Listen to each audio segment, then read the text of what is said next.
Welcome to the podcast of MotorWeek, television's original automotive magazine. MotorWeek is made possible by TireRack.com, RockAuto.com, 3M, and by Die Hard.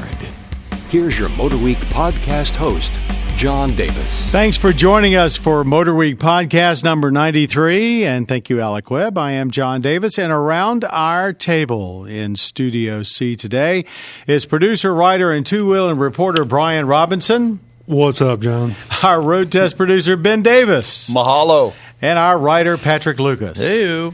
Okay, we will have our lightning round and a viewer question, but first we're going to focus on the North American International Auto Show in Detroit.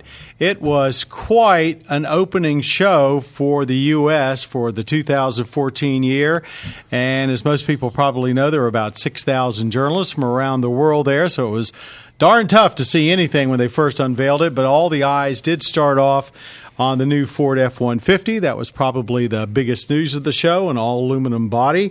But there was a great deal of news and made from all manufacturers from all over the world. So we're going to go around our table. Who wants to be first?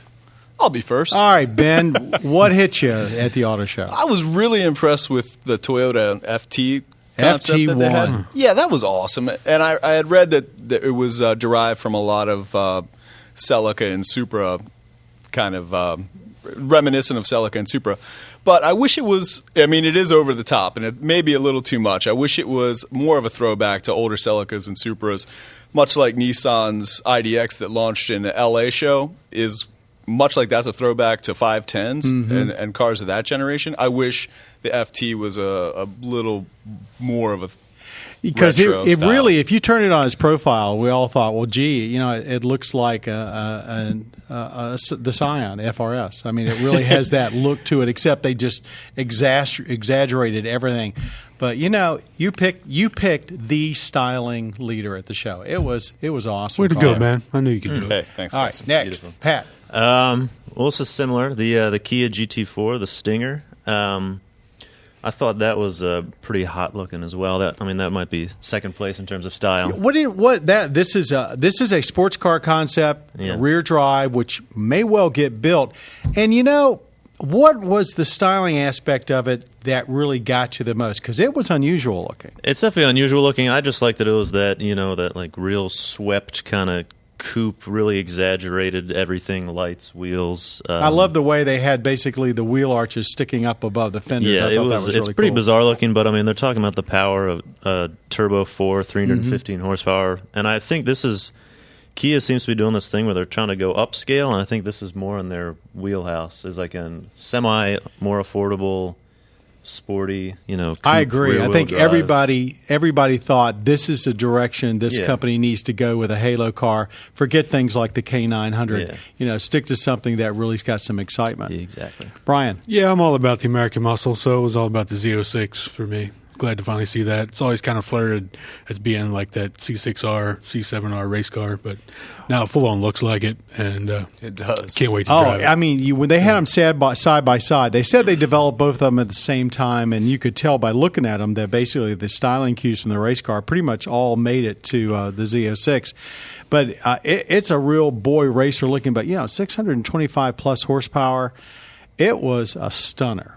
I'm not sure the yellow color that they showed it off in would be my choice, but wow, what a car! Well, that's their racing color, so that's what they. There was plenty of other hardware there. Some of it, of course, less dramatic than what we've been talking about here. There's a new Genesis sedan, which borrowed that train look from the HCD 14 concept from last year, but everybody was pretty hepped up that here was a really respectable rear drive car, and second generation of the Genesis. They didn't do too much with the engines. They made it a little bit more nicer inside, but a lot of the journalists were very enthused about that car. Yeah, we kind of glossed over the F-150 there. We did. What was your take on the whole aluminum body thing? Well, let me ask you guys. I'll just say one thing. I think it fascinated me that the rumors of the F-150 going to an all-aluminum body, which have been circulating for 3 years, turned out to be true. And it makes you wonder, did they plant that at the beginning to make sure everybody wasn't stunned, because it's a good-looking truck. It's very evolutionary in styling, but it looks more like a billet piece of aluminum, like they carved this truck out of billet aluminum than putting together sheet metal. There's a lot of questions about whether some owners will be able to accept it, but the aluminum they're using, they claim, is the same type of military grade that's used on the Humvees that the military has. They claim it's not nearly, it's harder to dent. I wonder about overall repair cost and insurance. I also think Ford's probably not going to make as much money off the trucks because they're going to have to price it competitive to other trucks. At least that's the theory. So it's a good-looking truck. It's a bold move, and it's probably one that everybody else is going to have to do eventually. What do you guys think? I think it looks great, and yeah, like you said, I wasn't quite expecting it to actually come true, and it's a bold move. They're going with it, and I think it's a cool idea. Patrick, any comment? I read somewhere that they did like 10 million test miles on it or something like that, which, they ran it through the Baja 1000. Yeah, exactly. So they've been doing this, obviously, for at least a couple of years. Here's the thing. They owned Land Rover when Land Rover was getting to do all the Range Rovers in all aluminum. So they actually probably have got quite a bit of knowledge about doing an aluminum vehicle. So I don't think there'll be any issue with reliability or maintenance stuff.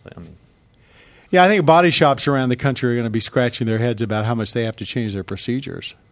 Ben, you're a real truck guy. What's your attitude about it? Any advantage you can get in full-size market these days, you got to take it and work it. So I think it's awesome. Yeah, between that and then the smaller EcoBoost V6 they got coming out. That 2.7, that's going to be a nice engine. What did they say anything about what they expect the fuel economy? No, they didn't. I'm sure they're aiming for high 20s and maybe even 30. The big unknown is, a lot of the specs are unknown, is whether they're going to take that up to 700 pound of weight saving, which we think is their crew cab short bed model, and add that to payload, which would give them, even distance them from everybody else, even on that score. I did hear a story, and I don't know if it's true, that Ford made a couple of all-aluminum cargo boxes a couple of years ago, or maybe a few years ago, and put them on a regular F-150 and watched the owners using them over a long period of time, and then got them back and learned a lot about what to do and not to do from that. The truck's also got some other cool features. It's got the first use on a truck of a 360-degree camera for parking and so forth. So there's technology there besides just in the body. And, of course, the frame, if you were wondering, is still steel, but it's super high-strength steel now, so it lost weight. The only panel, they said, in the body that's not aluminum, that's major, is the firewall. They stayed with their quiet steel because the aluminum didn't offer as much sound deadening. So, and what's your take on the Chrysler 200? Is that going to be everything they're hoping it will be? Anybody else? Or just another disappointing 200? Oh, man. It's a pretty car. They need a real player. I think everybody looks at it and says, very handsome car. Of course, it's it's underwhelming as far as it's not a standout styling, but then most cars in that class are not. I think we're a little afraid that it may be a tad small, like the Mazda 6s of yore, where they were great cars but weren't quite big enough. But having said that, it looks like a lot better car than the previous 200. It's based on the same Alfa Romeo chassis as the Dart and the Cherokee, so it probably will handle well. It'll get the 6, the Pentastar 6 as well as the 4. And so I think we're all kind of hopeful. It's not a stunner, but it's pretty and it looks high tech and it looks like a good car. Any small growth they get, I guess, will be a bonus. Yeah. Anything else from the show that struck you guys? Targa was pretty awesome. Yeah. I like watching that top go up and down. Can you describe how the top operates? It's weird. It's kind of got a glass hatch, kind of built-in glass hatch that tilts rearwards and away from the body as I believe something in the Targa it's a fabric roll bar flips out of the way. Yeah, something in the Targa bar flips up, then this fabric panel, so they've gone back to a fabric panel instead of a glass like the old ones, and that sort of goes underneath the Targa bar and stores itself.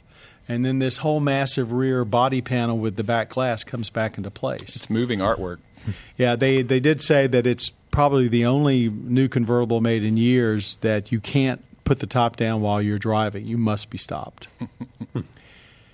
Anything, Patrick? This might be a wild card. The Volvo Concept XC Coupe, which was like it's like a sporting brake, right? two-door Exactly. wagon but, type. I drove a V70 cross country in high school. I would like to see. I know Volvo's been showing off a lot of concepts at the past couple auto shows, or not even couple, a lot of recent auto shows. I'd like to see them come out with something.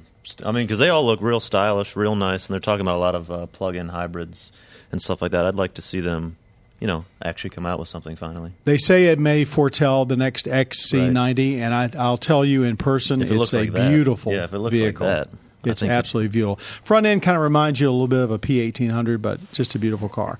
There was lots more there. New, smaller pickup trucks from GM, the GMC Canyon and Chevrolet Colorado, which looked quite different. And they're mid-size. They're about 6 inches shorter and 6 inches narrower than Silverado Sierra. I think it's going to be interesting to see how they measure up against the fuel economy of the new F-150. There was a styling exercise from Nissan that might be something like the next Maxima. Let's see. There was a lot there. If you're interested, we have a full report on the show coming up on MotorWeek. Also on our website already at motorweek.org, you will find photographs of a lot of the cars that were at the show. So why not check us out there and stay up with us as well on Facebook, on Twitter, and always on YouTube.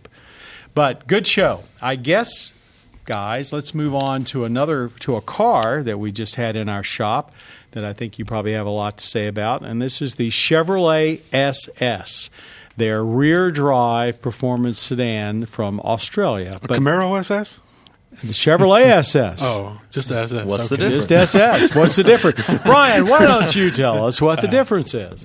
You're going to be really confused at Advanced Auto when you're trying to buy parts for it. Right, I want an SS. Your Camaro SS now. A filter for an SS. But they are based on the same chassis. Yeah, that's probably should have been the title of our road test. Great car, poor choice of names. Well, there's some question, I guess, on how long this sedan will be around because it's built in Australia, but they're going to stop producing cars in Australia in 2017, I guess. So maybe it'll come here after that. I don't know. Ben, what about you? I had a great joy driving it in Palm Springs. Impressive car. LS3 dropped in there, 415 horse, 415 pounds of torque, which doesn't sound like a whole lot of horsepower really in today's horsepower wars, but it's a pretty good use of power, and the transmission does a really good job. Steering feels really good even through those mountain roads, and balance is absolutely flawless pretty much. I would have liked to seen a little better seating in the car, honestly, because I was there at the same time Camaro Supersport was there and Corvette, and even the Camaro seats were so much deeper bolstered, and the SS seats just kind of felt like a Malibu seat to me, and for a car that's dialed in as much as that car is, you kind of were bouncing around there like a lotto ball. There's just no support. And the dash left me it was a little too kind of textbook GM. It almost looked like similar to G8. Camaro. Yeah. I mean, it was basically the similar car, the G8, and also it's basically the street version of the Chevrolet Caprice police car. I would have liked to seen a little more specialness inside, but you wrote in your comments when you got back that it still wouldn't be your first choice in that class. It wouldn't be, only because the Charger SRT8, in my opinion, is such a nice car, such a well thought out car.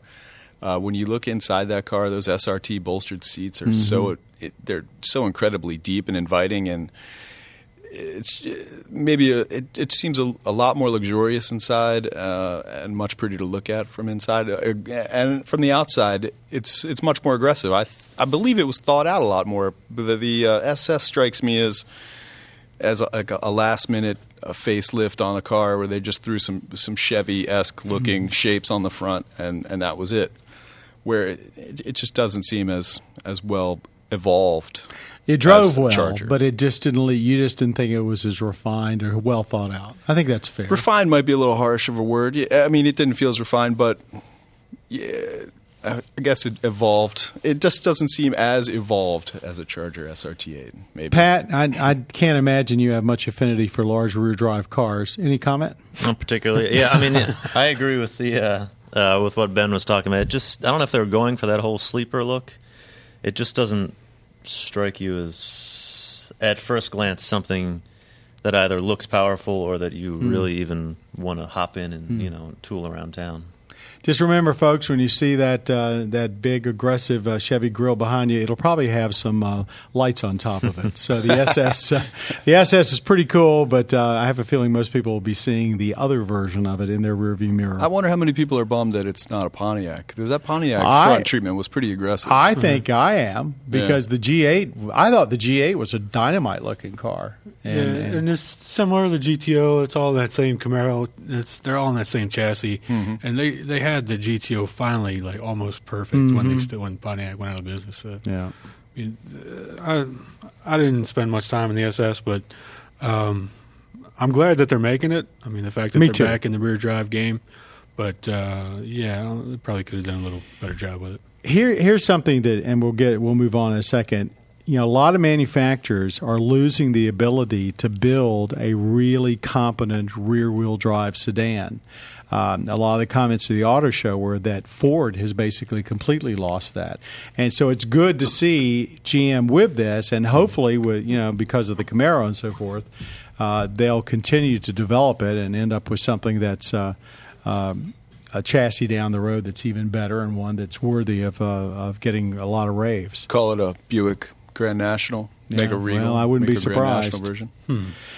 Okay, let's head on to our lightning round. And this is kind of a long thing that we're going to talk about, but it really comes to the core of a lot of what was happening at the auto show.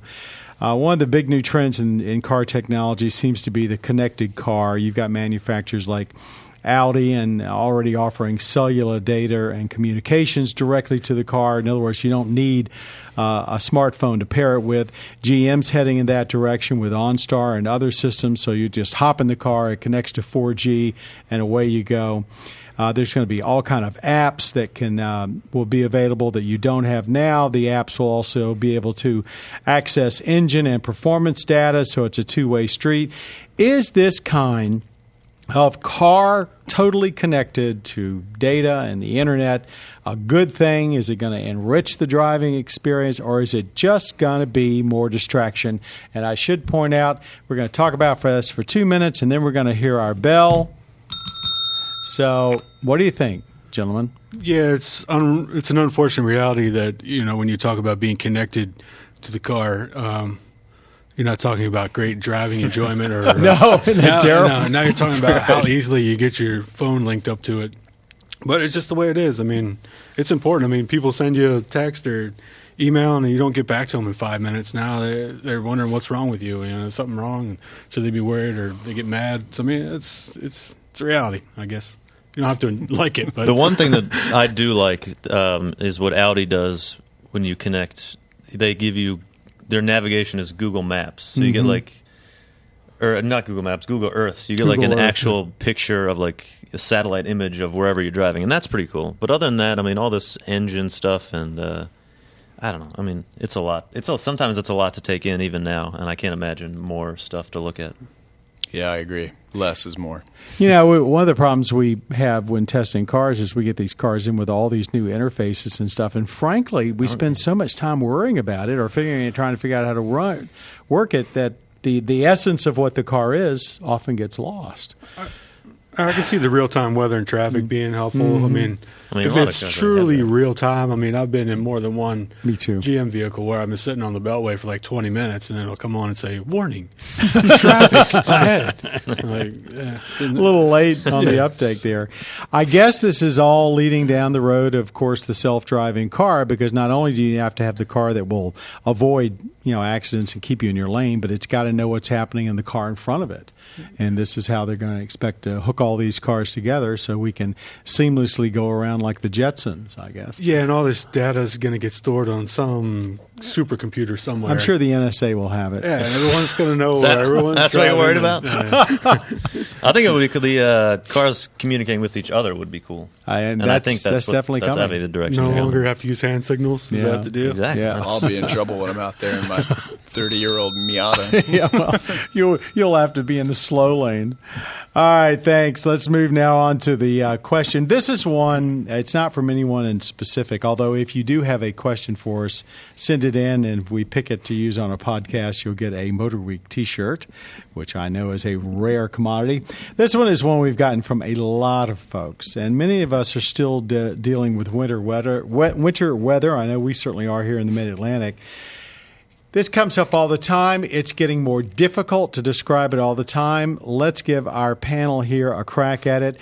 What, in your mind, is the difference between a vehicle that says it's got all-wheel drive and one that says it's got four-wheel drive? Or maybe another way to say, what should be the difference? Because right now, it's pretty confusing.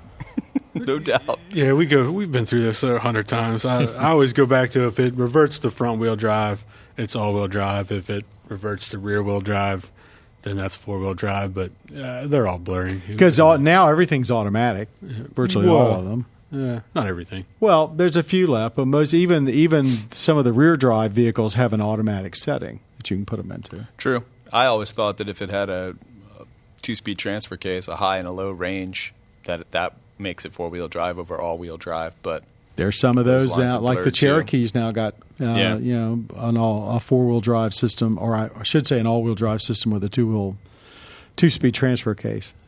So I guess the answer from us, Patrick's sitting over there slinking away like he doesn't want to answer. Yeah, it's exactly right. I always just thought, it's like I thought all-wheel drive was between axles, and then four-wheel drive was more between axles and wheels. More complicated. Well, that's not totally true either. Anymore. There isn't any one definition for both anymore. Actually, who said front or rear drive? That's what I always go That's with. probably the closest. I don't know, because GM's got the rear-biased all-wheel drive automatic system, so I don't know. For most people, it probably doesn't matter. It really only matters if you happen to get an older system, or I should say a really robust system like you find in pickup trucks where you cannot leave it in four-wheel drive when you're driving on dry pavement. Most of the automatic systems obviously take care of that. So we probably didn't clear this up for anyone. Just remember, some manufacturers call four-wheel drive all-wheel drive. Some call all-wheel drive four-wheel drive. So get into the nitty-gritty on your own on the internet, or try and get it out of the dealer and make some decisions for yourself. You never on full-size pickups. You never see AWD stickers. No, that is true. 4x4. That is probably the one place that you can see that if it says four-wheel drive, it's traditional four-wheel drive. What's the difference between symmetrical all-wheel drive and asymmetrical all-wheel drive? I have no idea. Okay. That's Subaru. Question for Subaru. All right. You split it down the middle. It's the same on both sides. Gentlemen, thank you very much for our very lively MotorWeek podcast. This was number 93. We were delighted to have you listening to us. I want to thank our audio engineer, Jim Bigwood, for making us come through loud and clear. Our podcast creator, Bob Mixter. Our podcast producer sitting here at the table, Patrick Lucas. Oh. And he's also the guy with the bell today. Ta-da. Remember, you can find us on Twitter, Facebook. Keep up with us, all our segments on YouTube, not to mention our shows on public television stations everywhere. And you can even catch us on the cable network Velocity on Tuesday nights, among others. Thank you all for joining us. Thank you for listening to our MotorWeek podcasts. Be careful out there. And thanks for being with us at MotorWeek. You have been listening to the podcast of MotorWeek, television's original automotive magazine. MotorWeek is made possible by TireRack.com, RockAuto.com, 3M, and by Die Hard. For additional information on podcasts, videos, and showtimes, visit our website at MotorWeek.org. And watch MotorWeek, television's longest-running automotive magazine series, each week on your local PBS station.